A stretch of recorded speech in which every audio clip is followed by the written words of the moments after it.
नमस्कार दोस्तों। मैं हूं नवीन शर्मा, आपका अपना केमिस्ट्री टीचर।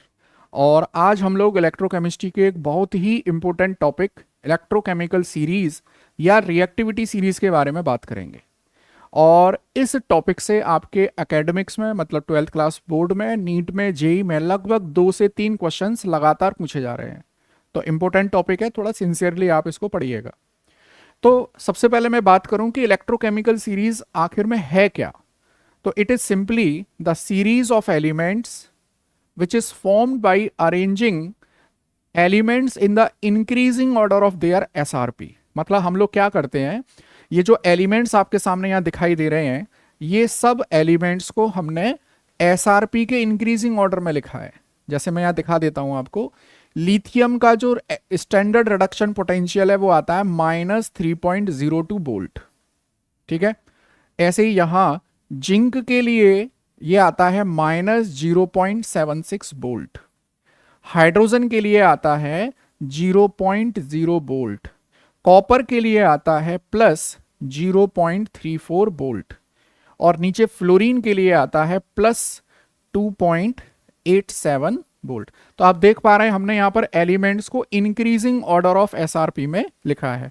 अब मैं आपको बता दूं कि अगर एसआरपी नेगेटिव है तो इसके क्या मतलब है, और अगर एसआरपी पॉजिटिव है तो इसका क्या मतलब है। एसआरपी अगर नेगेटिव है तो इसका सीधा सा मतलब है कि उस एलिमेंट या उस स्पीसीज का रिडक्शन नहीं होगा, तो क्या होगा, उसका ऑक्सीडेशन होगा। और अगर किसी का एसआरपी पॉजिटिव है, इसका मतलब है कि उस एलिमेंट और उस आयनिक स्पीसीज का रिडक्शन होगा, ऑक्सीडेशन नहीं होगा। ठीक है।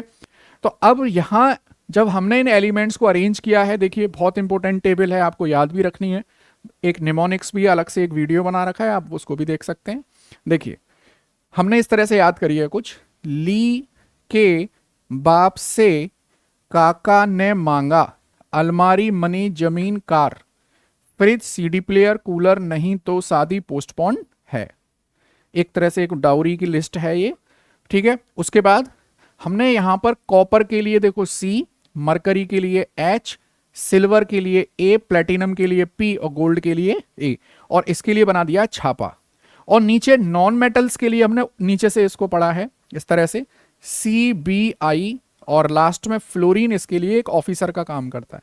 तो आप जैसे ही इस टेबल को 2 से 3 बार पढ़ोगे, आपको ये लिस्ट पूरी याद हो जाएगी। जैसे ली के बाप से काका ने मांगा, अलमारी मनी जमीन कार, फिर सीडी प्लेयर कूलर, नहीं तो शादी पोस्टपोन्ड है। फिर क्या होगा, छापा पड़ेगा, कॉपर, मरकरी, प्लेटिनम, ठीक है, सॉरी सिल्वर, प्लेटिनम और ये नीचे गोल्ड। कौन करेगा, CBI, क्लोरीन, ब्रोमीन, आयोडीन, और ऑफिसर कौन है उसका, फ्लोरीन है।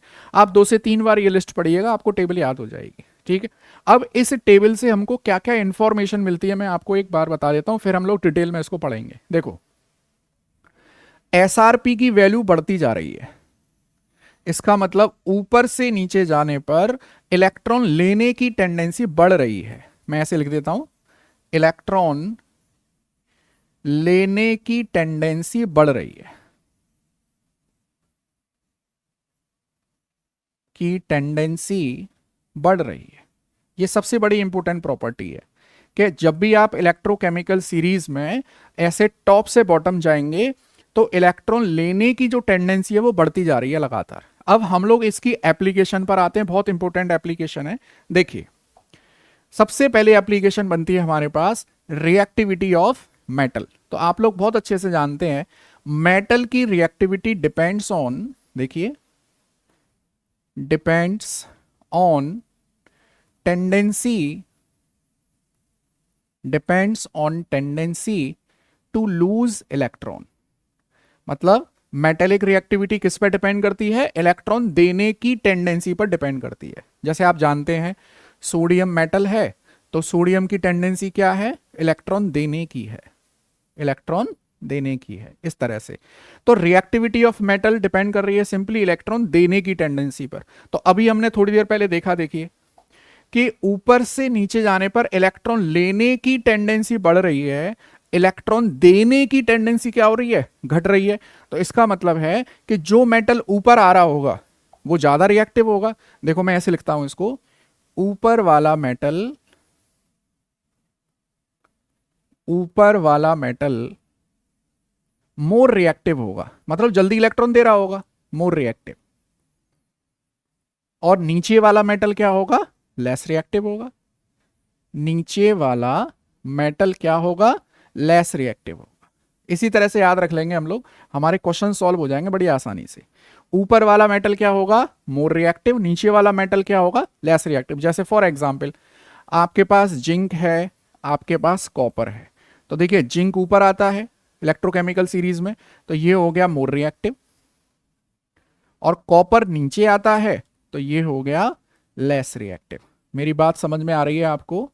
जो भी मेटल ऊपर आएगा मोर रिएक्टिव, और जो मेटल नीचे आएगा वो लेस रिएक्टिव। चलिए अब मैं बात करता हूं नॉन मेटल की रिएक्टिविटी। तो आप जानते हैं reactivity of non metal depends on tendency to gain electron, tendency to gain electrons, tendency to gain electrons. अब आपको यह पता है कि ऊपर से नीचे जाने पर इलेक्ट्रोकेमिकल सीरीज में ऊपर से नीचे जाने पर इलेक्ट्रॉन लेने की टेंडेंसी बढ़ रही है। अब आपके पास नॉन मेटल कौन कौन से हैं, देखो नॉन मेटल है I2, आपके पास है Br2, आपके पास है Cl2 और आपके पास है F2। तो ऊपर से नीचे जाने पर इलेक्ट्रॉन लेने की टेंडेंसी बढ़ रही है, इसका मतलब फ्लोरीन हो गया most reactive non metal, most reactive non metal, और आयोडीन हो गया least reactive non metal, least reactive. ठीक है, तो मैं ऐसा लिख सकता हूं कि नीचे वाला नॉन मेटल होगा मोर रिएक्टिव, नीचे वाला नॉन मेटल, नीचे वाला नॉन मेटल मोर रिएक्टिव, किससे, ऊपर वाले नॉन मेटल से, ऊपर वाला नॉन मेटल लेस रिएक्टिव। अब आप इसको देखिए मेटल के साथ कंबाइन करके पढ़िए, ऊपर वाला मेटल क्या है, मोर रिएक्टिव, और ऊपर वाला नॉन मेटल क्या है, लेस रिएक्टिव। जस्ट कॉन्ट्राडिक्टरी आ रहा है, जस्ट उल्टा आ रहा है। तो याद रखेंगे, अब इसको मैं सिंपल भाषा में समझा दूं आपको, ऊपर वाले मेटल ज्यादा रिएक्टिव होते हैं और नीचे वाले नॉन मेटल ज्यादा रिएक्टिव होते हैं। ठीक है, यहां तक क्लियर है। दो एप्लीकेशन पढ़ ली हमने।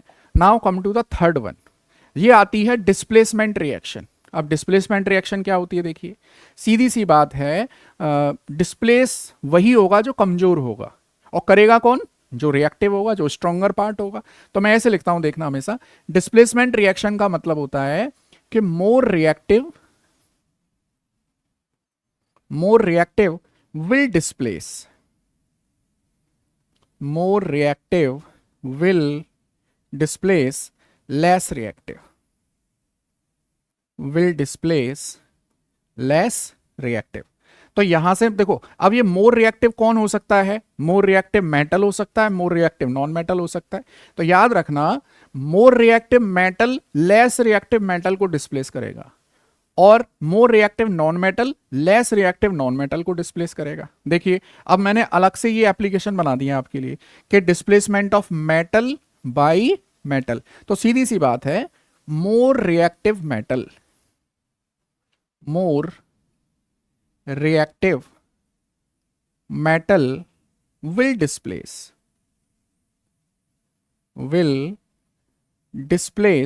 less reactive metal, will displace less reactive metal। अच्छा, अब आप ऐसे भी लिख सकते हो, ऊपर वाले मेटल ज्यादा रिएक्टिव हो रहे थे, तो मैं ऐसे लिख दूं यहां पर कि ऊपर वाला मेटल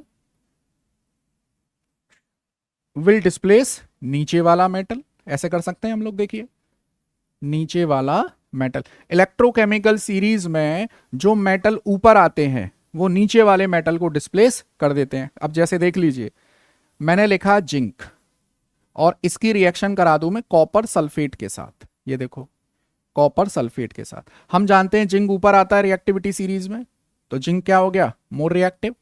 ये जिंक क्या करेगा, इस कॉपर को डिस्प्लेस कर देगा, और आपको मिल जाएगा ZnSO4 एक्वस, और यहां पर कॉपर जो मेटल है वो नीचे सेटल डाउन हो जाएगा। क्लियर है? अच्छा, अगर मैं इसको उल्टा करना चाहूं, उल्टा मतलब कि अगर आप ऐसे लिखें इसको कि कॉपर की रिएक्शन करा दें जिंक सल्फेट के साथ, तो कॉपर तो लेस रिएक्टिव है, कॉपर कभी भी जिंक को डिस्प्लेस नहीं कर सकता। याद रख लेना, ऊपर वाला मेटल नीचे वाले मेटल को डिस्प्लेस करता है, नीचे वाला मेटल कभी भी ऊपर वाले मेटल को डिस्प्लेस नहीं करता है। अब आ जाइए displacement of non metal by non metal. तो सीधी सी बात है, more reactive non metal, more reactive non-metal will displace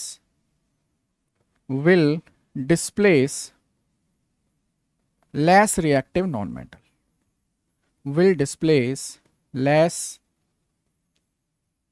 reactive non-metal। Clear है यहां तक? will displace less reactive non metal. अच्छा, आप जानते हैं नीचे वाले नॉन मेटल ज्यादा रिएक्टिव होते हैं, तो मैं ऐसे लिख सकता हूं, देखिए इसमें कि नीचे वाला नॉन मेटल, नीचे वाला कौन सा, रिएक्टिविटी सीरीज में नीचे वाला नॉन मेटल विल डिस्प्लेस ऊपर वाला नॉन मेटल, ऊपर वाला नॉन मेटल। देखो मैं इसको एक एग्जांपल से समझाऊं आपको। देखिए जैसे मैंने लिखा 2Ki प्लस Cl2। अब आपको ये पता है आयोडीन ऊपर आता है, तो आयोडीन है लेस रिएक्टिव। कैसे ऊपर आता है? देखो रिएक्टिविटी सीरीज आपको पता है, रिएक्टिविटी सीरीज देखो, देखिए आयोडीन ऊपर है और क्लोरीन नीचे है। ऊपर वाला नॉन मेटल लेस रिएक्टिव है, नीचे वाला नॉन मेटल मोर रिएक्टिव है। देखें आगे, देखिए तो आयोडीन कैसा हो गया? लेस रिएक्टिव, आयोडीन है लेस रिएक्टिव। और इधर क्लोरीन क्या हो गया? More reactive, chlorine is more reactive. तो this chlorine will displace iodine और आपको मिल जाएगा 2KCl प्लस I2। तो आयोडीन को डिस्प्लेस कर दिया गया, कहां से? पोटेशियम आयोडाइड के एक्वस सॉल्यूशन से। बात आ रही है समझ में? चलिए नेक्स्ट एप्लीकेशन पर आते हैं हम लोग। हमारे पास है displacement of hydrogen gas from dilute acid on reaction with metal. अब इस पॉइंट को बहुत अच्छे से समझिए आप। देखो रिएक्टिविटी सीरीज में हाइड्रोजन एक बहुत क्रूशियल पॉइंट पर है। हाइड्रोजन का जो रिडक्शन पोटेंशियल है वो 0.0 वोल्ट है। इसका मतलब क्या है कि हाइड्रोजन ऑक्सीडाइज भी हो सकती है और रिड्यूस भी हो सकती है। इसका क्या मतलब है कि अगर हाइड्रोजन आयन 2 इलेक्ट्रॉन गेन कर ले तो बना देगी हाइड्रोजन गैस, ठीक है। और अगर हाइड्रोजन गैस 2 इलेक्ट्रॉन लूज कर दे तो ये बना देगी 2H plus and this is 2 electron. ये बहुत क्रूशियल पॉइंट पर बैठी हुई है रिएक्टिविटी सीरीज में। और हाइड्रोजन से नीचे वाले जो मेटल होते हैं जैसे Cu, Hg, Ag, Pt और Au, मतलब कॉपर, मरकरी, सिल्वर, प्लेटिनम और गोल्ड, ये कभी भी हाइड्रोजन को इलेक्ट्रॉन नहीं दे सकते। मतलब ये कभी भी हाइड्रोजन आयन को 2 इलेक्ट्रॉन देकर हाइड्रोजन गैस नहीं बना सकते। याद कर लीजिए इस पॉइंट को। रिएक्टिविटी सीरीज में जो भी मेटल हाइड्रोजन से नीचे आते हैं वो कभी भी हाइड्रोजन को इलेक्ट्रॉन नहीं दे सकते। याद रखना, ऊपर वाले जो मेटल होते हैं वो हाइड्रोजन को इलेक्ट्रॉन दे सकते हैं। तो इसका मतलब ये हो गया कि सीधी सी बात है कि जो भी मेटल, जैसे कॉपर है, आप इसकी रिएक्शन डाइल्यूट एसिड के साथ कराओ तो ये कभी भी इसके साथ हाइड्रोजन गैस नहीं देगा। भाई आप जानते हो HCl में H प्लस प्रेजेंट है, मैं इसको ऐसे लिख दूं 2H प्लस 2Cl माइनस। क्या कॉपर कभी H प्लस को इलेक्ट्रॉन दे सकता है हाइड्रोजन बनाने के लिए? कभी नहीं। तो ये रिएक्शन नहीं होगी। तो कौन से मेटल हाइड्रोजन को रिलीज कर सकते हैं? देखो हाइड्रोजन से ऊपर आने वाला एक मेटल है जिंक, ठीक है। अब इसकी रिएक्शन करा दो आप डाइल्यूट HCl के साथ, डाइल्यूट HCl के साथ। तो जिंक की टेंडेंसी है इलेक्ट्रॉन देने की, तो यहां पर ये 2H प्लस 2 इलेक्ट्रॉन गेन कर लेगी और क्या बना देगी? हाइड्रोजन गैस बना देगी। तो आप एक पॉइंट लिख सकते हैं, the metal which is placed above then hydrogen will liberate hydrogen gas from their dilute acid solution. बात आ रही है समझ में आपको? ये 3.C इसकी एप्लीकेशन है। Now come to fourth application, determination of anode and cathode. अब एक बात आप जान लीजिए, एनोड पर हमेशा ऑक्सीडेशन होता है। ऑक्सीडेशन का मतलब होता है losing of electron, losing of electron. और कैथोड पर हमेशा रिडक्शन होता है, कैथोड पर हमेशा रिडक्शन, और रिडक्शन का मतलब होता है गेनिंग ऑफ इलेक्ट्रॉन। बात आ रही है समझ में आपको, गेनिंग ऑफ इलेक्ट्रॉन। तो जो मेटल ऊपर होते हैं उनके इलेक्ट्रॉन देने की टेंडेंसी है, तो सीधी सी बात है ऊपर वाले मेटल, ऊपर वाले मेटल किसमें, इलेक्ट्रोकेमिकल सीरीज में ऊपर वाले मेटल क्या बनेंगे, एनोड बनेंगे, और नीचे वाले मेटल क्या बनेंगे, कैथोड बनेंगे। अब इसको मैं एक एग्जांपल से बता देता हूं आपको, नीचे वाले मेटल क्या बनेंगे, कैथोड बनेंगे। जैसे इलेक्ट्रोकेमिकल सीरीज में जिंक आता है ऊपर और कॉपर आता है नीचे, तो जिंक क्या बनेगा, जिंक बनेगा एनोड, और कॉपर क्या बनेगा, कॉपर बनेगा कैथोड। क्या बात समझ में आई आपको, ठीक है। तो determination of anode and cathode ये हम लोग इलेक्ट्रोकेमिकल सीरीज से डिसाइड करते हैं। नेक्स्ट आ जाइए, ई नॉट सेल, बहुत इंपॉर्टेंट टॉपिक है। अच्छा ये है तो इलेक्ट्रोकेमिकल सीरीज की एप्लीकेशन में, लेकिन आप इसको समझ पाओगे जब इलेक्ट्रोकेमिकल सेल आपके समझ में आएगा। मैं थोड़ा सा आइडिया आपको देता हूं। आप ये जानते हो कि इलेक्ट्रोकेमिकल सेल क्या होता है, देखो इलेक्ट्रोकेमिकल सेल होता है, देखिए कुछ इस तरह का सेटअप, देखिए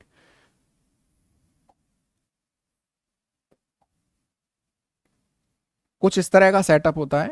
यहां पे मान लीजिए जिंक सल्फेट सॉल्यूशन है, जिंक सल्फेट, ये एक दूसरा कंटेनर लिया मैंने और इसमें भर दिया है कॉपर सल्फेट। जिंक सल्फेट में एक रॉड ले ली है जिंक की, कॉपर सल्फेट में एक रॉड ले ली है कॉपर की, और इन दोनों को कंडक्टिविटी वायर से जोड़ दिया है through voltmeter. This is the simple setup of electrochemical cell. आप लोग लेटर ऑन इस पार्ट में पढ़ने वाले हैं। और यहां पर एक सॉल्ट ब्रिज लगा रहता है, आप जानते हैं, आगे पढ़ेंगे डिटेल में। अभी के लिए बता दूं ई नॉट सेल क्या होता है। देखिए ई नॉट सेल होता है SRP of cathode, SRP of cathode minus SRP of anode. अब आप ये जानते हैं जिंक और कॉपर में जिंक ऊपर आ रहा है तो एनोड बनेगा, कॉपर नीचे आ रहा है तो कैथोड बनेगा। तो यहां पर ये जो एसआरपी है कैथोड का, आप इसको कैसे लिख सकते हैं, देखो आप लिखेंगे E nought copper 2 plus change into copper minus E nought Zn plus 2 change into Zn। ठीक है, इस तरह से आप ई नॉट सेल की वैल्यू निकालते हो। जैसे इसकी वैल्यू जो है ये आती है प्लस 0.34, ठीक है, और जिंक के लिए रिडक्शन पोटेंशियल की वैल्यू आती है माइनस 0.76। आप इसको टोटल कर लोगे तो ये आता है 1.10 वोल्ट। तो एक्चुअली में ये जो फॉर्मूला है standard electrode potential of cell, ये आपको इलेक्ट्रोकेमिकल सीरीज की एप्लीकेशन में मिलता है। ठीक है, अगली एप्लीकेशन है ई सेल। अब जरूरी थोड़ा है कि आपको हर बार जो है स्टैंडर्ड कंडीशन मिले। स्टैंडर्ड कंडीशन का मतलब क्या है, स्टैंडर्ड कंडीशन का मतलब है मोलैरिटी है 1 मोलर, टेम्परेचर है 25, प्रेशर है 1 atm। लेकिन क्या जरूरी है कि हर क्वेश्चन में आपको स्टैंडर्ड कंडीशन मिले? कभी तो प्रैक्टिकल कंडीशन मतलब नॉर्मल कंडीशन भी मिल सकती है आपको। तो उसके लिए आप ई नॉट सेल की जगह क्या निकालोगे, ई सेल निकालोगे। तो ये निकालने में हेल्प करता है नंस्ट। हम लोग डिटेल में पढ़ेंगे ये सब, अभी तो मैं केवल एप्लीकेशन का पार्ट पढ़ रहा हूं। तो नंस्ट इक्वेशन हमारी हेल्प करते हैं इसमें। नंस्ट इक्वेशन क्या कहते हैं, देखिए कि ई सेल बराबर E nought cell minus R T upon N F exponential log concentration of anode concentration of cathode. देखो इस पार्ट को हम लोग पढ़ेंगे बहुत डिटेल में, अभी तो एप्लीकेशन वाला पार्ट है वहां पर इसको समझा रहा हूं। हम तो डिटेल में पूरा इलेक्ट्रोकेमिकल सेल पढ़ने वाले हैं अभी आगे आने वाले पार्ट में। देखिए इलेक्ट्रोकेमिकल सेल ही अगला टॉपिक है हमारा। तो देखिए इस वीडियो में इतना ही है इलेक्ट्रोकेमिकल सीरीज की एप्लीकेशन तक। अब अगला वीडियो जो आएगा उसमें हम लोग पूरा इलेक्ट्रोकेमिकल सेल ये सारी चीज पढ़ने वाले हैं, नंस्ट इक्वेशन पढ़ेंगे इसी में। ठीक है, अगर आपको ये वीडियो अच्छा लगा है तो इसको लाइक शेयर सब्सक्राइब जरूर करें। Thank you.